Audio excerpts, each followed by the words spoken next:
सुनना।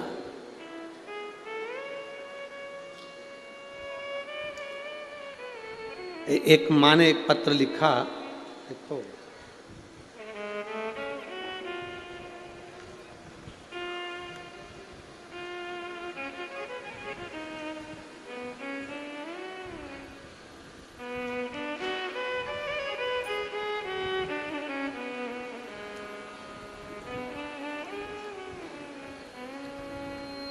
कुसुम कुशवाहा कहीं बैठी हैं। कुसुम कुशवाहा, कुसुम कुशवाहा कहीं बैठी हो तो हाथ हिला सकती है। अगर कहीं बैठी हो, कुसुम कुशवाहा ग्वालियर मध्य प्रदेश से हैं। बाबा, मैं कुसुम कुशवाहा ग्वालियर मध्य प्रदेश से हूँ। मेरी छोटी बहन के यहाँ बहुत सालों के बाद बच्चा हुआ। 7 महीने का गर्भ ठहर गया। 7 महीने का गर्भ था। 27/11/2023, अभी कुछ ही दिन पहले 27 तारीख को। आपकी कथा यहाँ 28 तारीख से प्रारंभ हो रही थी। 27 तारीख को मेरी बहन को दर्द उठा। बहुत सालों के बाद बाबा की कृपा से तो बच्चा ठहरा और 7वां महीना उसका चल रहा था। रात को 2 बजे एकदम से उसके पेट में दर्द हुआ। उसे सभी प्राइवेट अस्पताल में लेकर गए। उसकी हालत सही नहीं थी। इस कारण हम थक हार कर एक सरकारी हॉस्पिटल में, क्योंकि प्राइवेट हॉस्पिटल वाले उसको झेल नहीं रहे थे, सरकारी हॉस्पिटल में लेकर गए। फिर हमने सरकारी हॉस्पिटल कमला राजा में उसको भर्ती कराया।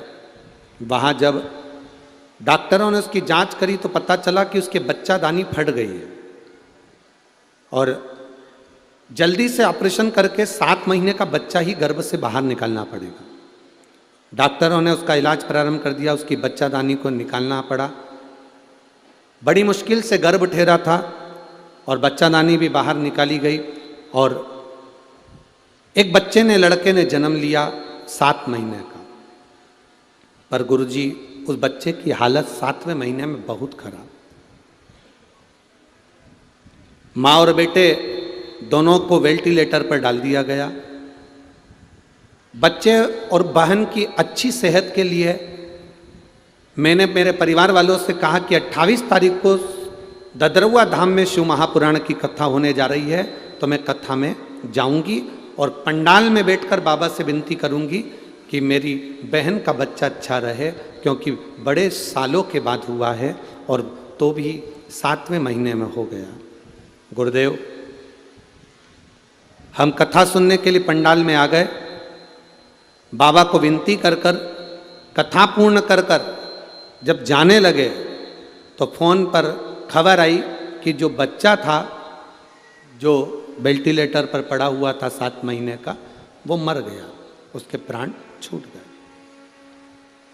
जैसे ही मुझे ऐसी खबर लगी, मेरे साथ में मेरी पड़ोसन आई थी। उसने कहा, तू क्या हो गया, तू रोने बैठ गई? कहने लगे, मैं कथा सुनने आई थी और उसके बाद भी मेरी बहन के बच्चे के लिए मैंने मांगा था कि इतने साल के बाद बच्चा हुआ है तो कम से कम जिंदा रहे, पर वो 7 महीने का बच्चा मर गया। हॉस्पिटल में भर्ती है वो, मेरी बहन भी और बच्चा भी चले गए। अब करूं तो करूं क्या? उसने कहा कि अपन कथा सुनकर जा रहे हैं। सियोर वाला महाराज कहता है कि खाली कोई नहीं जाता, तो तुझे खाली कैसे भेज सकता है? अपन यहीं पर थोड़ी सी खेत की मिट्टी उठा लेते हैं, उस मिट्टी का ढेला बना लेते हैं, श्री शिवाय नमस्तुभ्यम कहकर कुएं में से पानी की बाल्टी भरकर शंकर जी को चढ़ा देते हैं। खेत की मिट्टी उठाई, रोड पे से खेत की मिट्टी उठाकर उसकी पूजन करी, बाल्टी भरकर जल चढ़ाया, श्री शिवाय नमस्तुभ्यम का जाप करा। आधे घंटे बाद खबर आई कि बच्चे की सांस चलना प्रारंभ हो गई। गुरुदेव, अब बच्चा और जच्चा दोनों ठीक हैं। मैं बाबा को नमन करती हूँ। श्री शिवाय नमस्ते। शिव तत्व ओघड़ी है शंकर, शिव ओघड़ी है। उसकी भक्ति का जो बल है वो साधारण नहीं।